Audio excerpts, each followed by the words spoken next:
We're back here on the Wall Street Shuffle. Dan Cofall, Danny Stewart. 877-326-3255 is our number, and the website is thewallstreetshuffle.com. A little housekeeping. The Wednesday night event is all full. We are very sorry about that, but we'd love to have you register for our next event, so you can go on the website and do that, and sign up for our newsletter, Peak Lifestyle. You can do that, too. We're going to try something a little different today, and we're going to just fill up this board with callers, and meaning with guests. We've got two guests on with us right now. We've got Dr. Walter Block, and Walter is a professor of economics at Loyola University and a senior fellow with the Ludwig von Mises Institute. And we have Four Arrows, who is a university professor, writer, and American Indian activist whose work has focused on indigenous worldviews, wellness, and counter-hegemonic education. Lots of big words. At the end of the day, folks, we're talking about differing worldviews on higher education. They have a new book out the two of them have a new book out called Differing Worldviews in Higher Education. Two scholars argue cooperatively about justice education. Now, first of all, gentlemen, we can't have a sense of cooperation here. We must have unbridled conflict. It just isn't fun otherwise. Well, 4 hours is a rotten kid. How's that? All right, let's talk about, first of all, I'm afraid to ask, but what is justice education?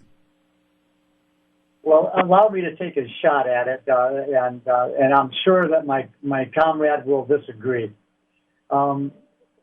We started this book because I had been asked by the publisher to write a book on social and ecological justice in higher education. I wanted to do something different than just do a textbook.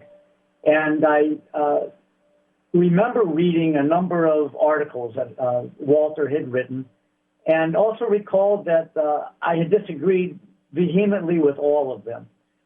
And in a time where so much division is existing between so-called left and right wing and liberals and conservatives, etc., I thought, instead of just taking our stands against one another, wouldn't it be great if I could take this sort of arch-rival academic thinker and try to understand his position and he mine? So I invited him to engage in this topic because I knew that he had a strong differing opinion about social justice in higher education, and so that's how this began. Let me throw in a quick comment here. So, social justice and justice education. Did we get those mixed up a minute ago? Because the idea of social justice concerns me a bit. Because social justice, I don't think I know how to define social justice. Can one of you two define social justice for me, and then go define justice education? Well, let me take a hack since it's my turn. 4 hours went last, and we usually alternate. To me, you can define social justice in two ways. One, the way it's usually defined by most people, I would say it's a synonym for socialist justice because it's based on egalitarianism. For example, my school, Loyola University, New Orleans, advertises itself as Social Justice University, and by what they mean is pretty much egalitarianism and socialism and anti-free enterprise. However, you could conceivably define social justice as an interest in issues of social justice, or an interest in issues of egalitarianism or of markets or things like that. Well, don't lose us too much in the deep dive on this, because I think the real issue is the issue of social justice. So I understand social justice, and I understand social justice is very much a term of a socialist oriented scholar. And correct me if I'm wrong, gentlemen, if that's not the case. I don't understand social justice at all. I've never understood that.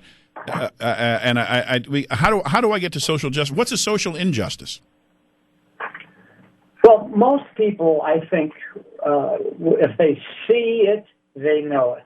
The concerns about, for example, if slavery would be considered to be socially just, would you argue that? Would you say that you believe that slavery is a socially just institution?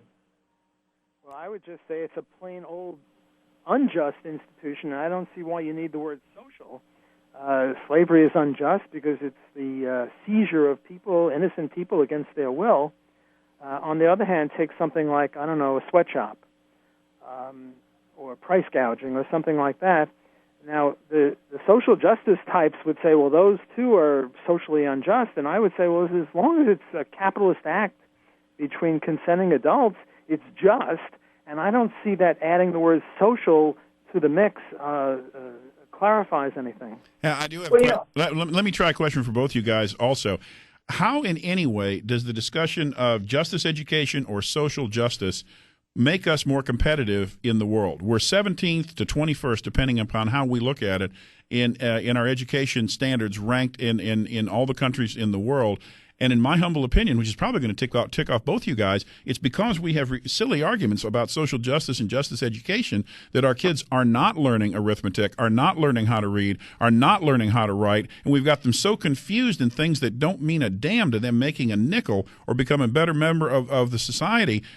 I'm sorry, I don't understand why we're arguing this when we can't even get a huge proportion of our kids don't graduate from high school, and those that do, I wouldn't hire to wash my car. They're so stupid. Well, I would suggest a counter argument to that, Kenny, is this: that competition is not the greatest problem facing our world today. We could take and look at ecological devastation of our oceans.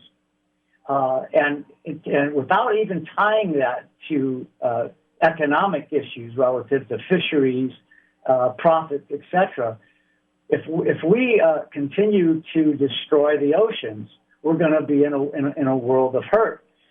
To what degree are justice issues?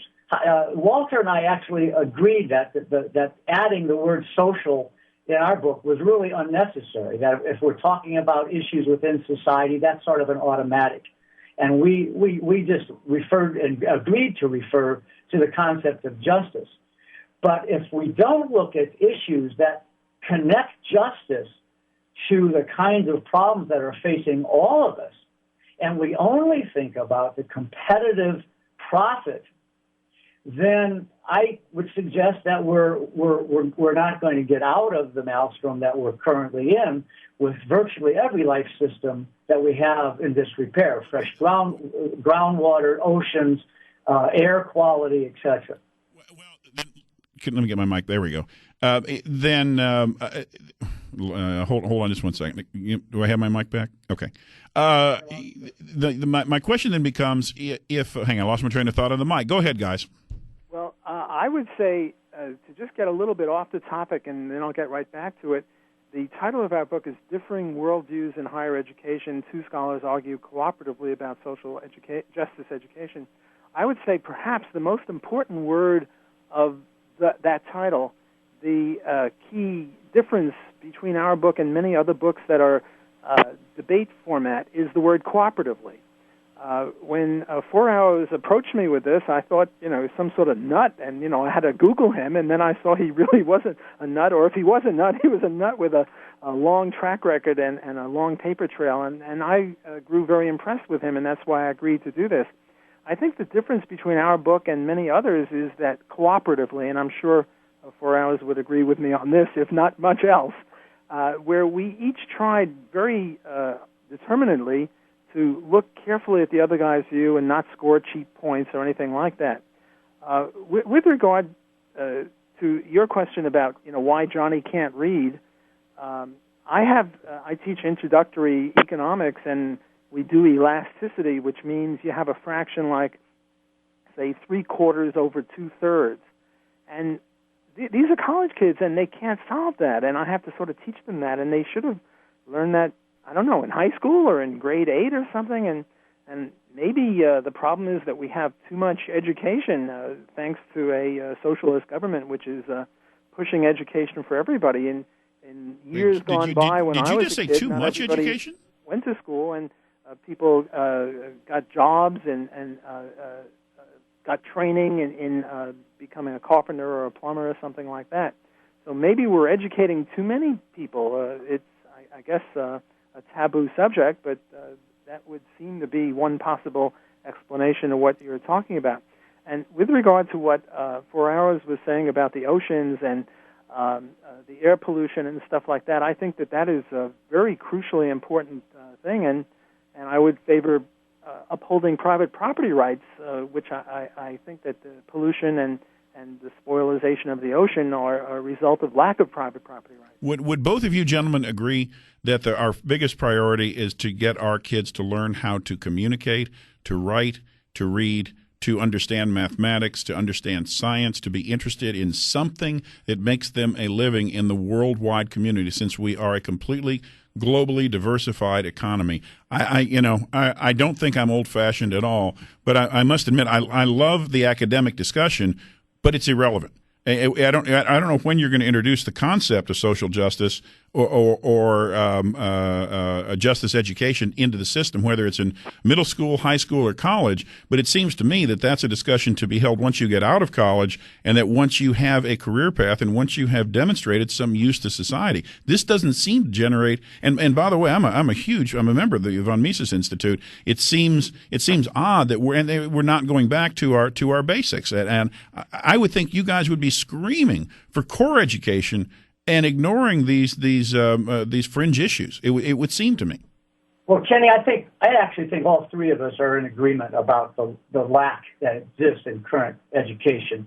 I would toss in addition to the so-called basics, mathematics, science, that things are changing so rapidly. It's the ability and the motivation to learn that is missing in our education system. Critical thinking is absent largely all the way through our educational system. And, you can learn a basics 1 year, and the next year it's changing. So we need people that know how to research, how to think. So I think we're all in agreement on that. Critical thinking is absolutely the thing that is missing in school. I'm running a little short on time. I want to try to get one more topic at least in here, and this is, what do you all think about the unions in the public sector unions in Wisconsin? What do you think about the teachers being unwilling to participate in pay cuts up there? Have they delivered the goods? Are they worth the money? Well, I would say we should have private education. We shouldn't have any public education. When you have Catholic schools, and I'm very much in favor of Catholic or any of the other private schools, they educate kids at a fraction of the cost, and they do a much better job than the public schools. And the reason for that is that the private schools are part of the free enterprise system. When they don't do too well, they can lose money and they can go broke, and competition, I think, is very important here. On the other hand, in public education, if a public educator does a bad job or a public school does a bad job, they just give them more money, more taxes, and I think that's getting out of hand. 4 Arrows, do you agree on that? Well, I agree only partially. Going back to what he said about our cooperative argumentation, it was very interesting to find that as we did argue, we found a lot of common ground. We found common ground between libertarianism and my indigenous worldview, for example. And in that common ground, I think, is a partial answer to what your question is. The issue of labor unions we've covered in almost an entire chapter, and surrounding many disagreements is the critical thinking that relates to such things as income and wealth distribution, child labor issues, and how they do affect the progress of our country and the competitiveness of our country. And without the kinds of arguments that bring in that equation that can refer to justice, that can refer to issues of greed. Certainly, we are aware in what's happened with the Wall Street situation in our world, and globalization, that greed versus the illusion of a free enterprise is something worth talking about.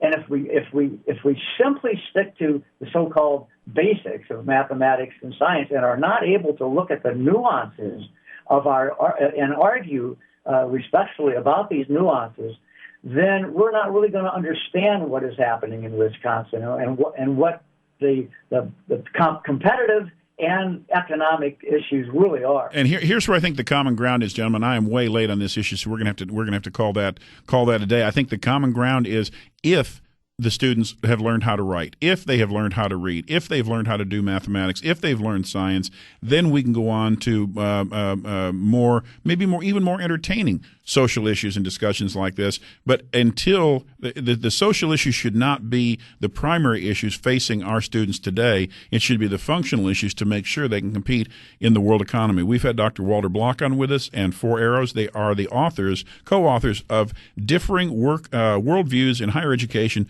Two scholars argue cooperatively about justice education. We appreciate both of you gentlemen being on board. Love to have you back when we can spend more time on this.